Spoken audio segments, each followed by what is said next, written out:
नबी का ग्रंथ अध्याय 43 पद संख्या 2 और 3 में प्रभु का वचन कहता है, यदि तुम समुद्र पार करोगे तो मैं तुम्हारे साथ होऊंगा, जल धाराएं तुम्हें बहाकर नहीं ले जाएंगी। यदि तुम आग पार करोगे तो तुम नहीं जलोगे, ज्वालाएं तुमको भस्म नहीं करेंगी, क्योंकि मैं प्रभु तुम्हारा ईश्वर हूँ। हालेलुया, हालेलुया, हालेलुया, हालेलुया, पिता ईश्वर की स्तुति करते हुए कहे हालेलुया, हालेलुया, पुत्र ईश्वर की स्तुति करते हुए कहे हालेलुया, हालेलुया, पवित्र आत्मा की स्तुति करते हुए कहे हालेलुया। हालेलुया। क्रिस्त में प्यारे विश्वासियों, इस समय हम में से कई सारे लोग उन परिस्थितियों में होंगे जब हमें ये महसूस हो रहा है कि हमारी परेशानियां जल धाराओं के समान हमें बहा कर ले जाने वाली है और अग्नि के समान हमें भस्म करने वाली है। हम सभी से आज इस आराधना में प्रभु का वचन कहता है कि यदि हम समुद्र पार करेंगे तो ईश्वर हमारे साथ होगा और जल धाराएं हमें बहाकर नहीं ले जा पाएंगी। यदि हम आग को पार करेंगे तो ज्वालाएं हमें भस्म नहीं कर पाएंगी।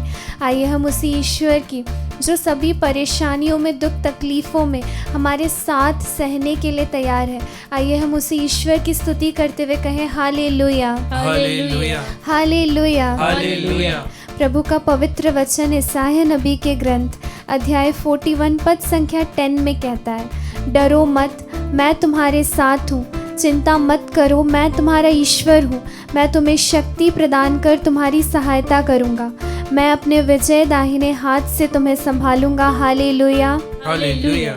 प्रभु का पवित्र वचन हमसे चिंता ना करने के लिए कहता है।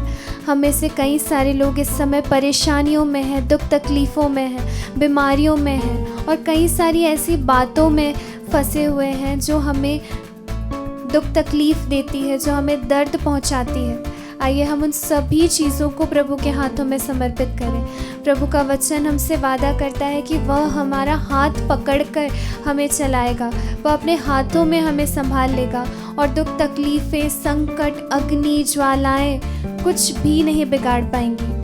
आइए हम उसी ईश्वर की शरण में चले जो हमें थके मांदे होने पर अपने पास बुलाता है और हमें विश्राम देता है। आइए हम इस गीत के माध्यम से उसी ईश्वर की आराधना करें, उसकी स्तुति करें, क्योंकि वह हमारी समस्त स्तुति, आराधना और प्रशंसा के योग्य है। Thank you Jesus, praise you Jesus. मैं तेरे आगे आप चलूंगा और तुझको विश्राम दूंगा।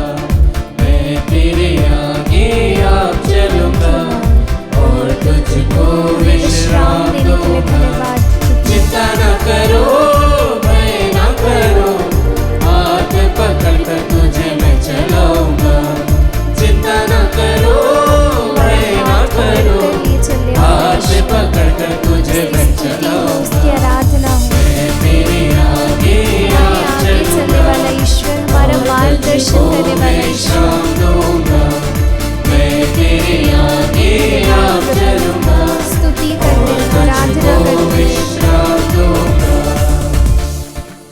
प्रभु का पवित्र वचन निर्गमन ग्रंथ अध्याय 14 पद संख्या 14 में कहता है, प्रभु ही तुम्हारी ओर से युद्ध करेगा और तुम लोगों को कुछ भी नहीं करना पड़ेगा। आइए इस समय हम हर उन बातों को, हर उन चीज़ों को प्रभु के हाथों में समर्पित करें जो हमारे जीवन में एक युद्ध के समान है, जिससे हम अकेले नहीं लड़ पा रहे हैं, जो हमें घायल कर रहा है।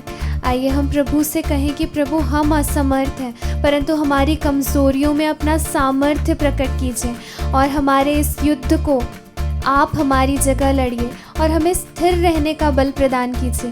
प्रभु जिस प्रकार आपका वचन निर्गमन ग्रंथ अध्याय 14 पद संख्या 21 में हमें बताता है कि जब मूसा ने सागर के ऊपर अपना हाथ बढ़ाया तो आपने जिस प्रकार रात भर पूर्व की ओर जोरों की हवा भेजकर सागर को पीछे हटा दिया, प्रभु उसी प्रकार हमारे जीवन में जल धाराओं को बीच में से 2 हिस्से में बांट दीजिए। प्रभु क्रिस्त में प्यारे विश्वासियों, हम उस ईश्वर पर भरोसा रखते हैं जिसकी बातें समुद्र की लहरें, जिसकी बातें हवाएं और इस पृथ्वी की हर एक चीज़ जो हमारे नियंत्रण में नहीं है, वो सब कुछ उस ईश्वर के नियंत्रण में है और कई बार हमारा विश्वास इतना छोटा हो जाता है कि हम अपनी छोटी छोटी परेशानियों में डर जाते हैं, भयभीत हो जाते हैं।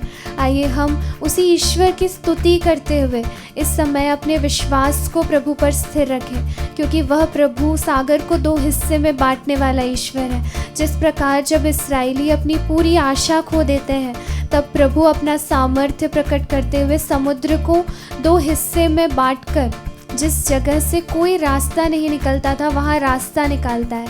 आइए हम उसी ईश्वर की स्तुति करते हुए पूरे हृदय से फिर इस गीत को गाएं।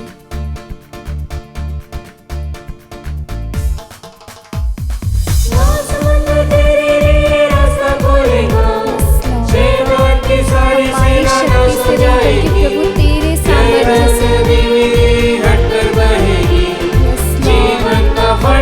से सामर्थ्यवान ईश्वर है प्रभु, स्तुति करते हैं, आराधना करते हैं प्रभु।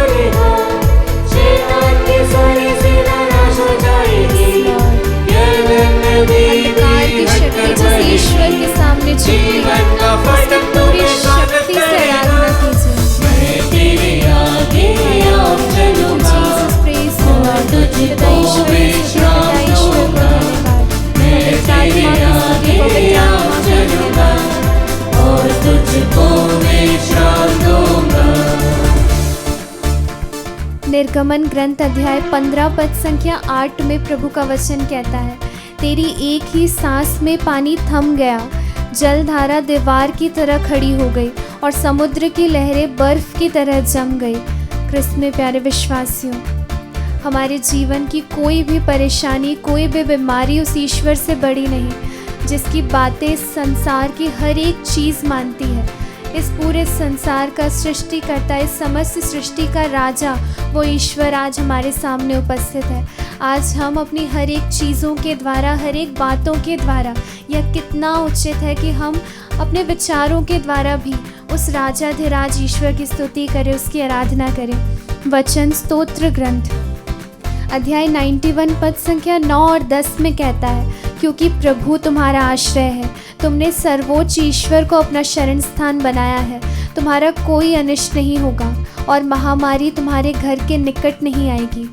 क्रिस्त में प्यारे विश्वासियों, यदि हम अपना आश्रय ईश्वर को बनाते हैं तो दुख, तकलीफ़ें, संकट, बीमारियां हमारे करीब तो आती हैं, परंतु उसका हम पर कोई बस नहीं। वह हमारे घर के निकट आएंगी पर हमारा कोई अनिष्ट नहीं कर पाएगी, क्योंकि प्रभु अपने दूतों को आदेश देता है कि वह निरंतर हमें अपने हाथों पर उठाए, ताकि ना हमें पत्थरों से चोट लगे और ना बीमारियां हमारी हानि करे और ना कोई भी दुख, तकलीफ़, संकट, परेशानियां हमें ख़त्म कर पाए। आइए हम पूरी शक्ति से, पूरे हृदय से, अपने पूरे मन, शरीर और आत्मा से उसी ईश्वर की स्तुति करें। Thank you, Jesus. Praise you, Jesus. Hallelujah. यीशु की स्तुति हो, यीशु को धन्यवाद। मेरे निकट कोई दुख न आएगा, मार्गों में दूत तेरी रक्षा करेगा, बाहों से पत्थर में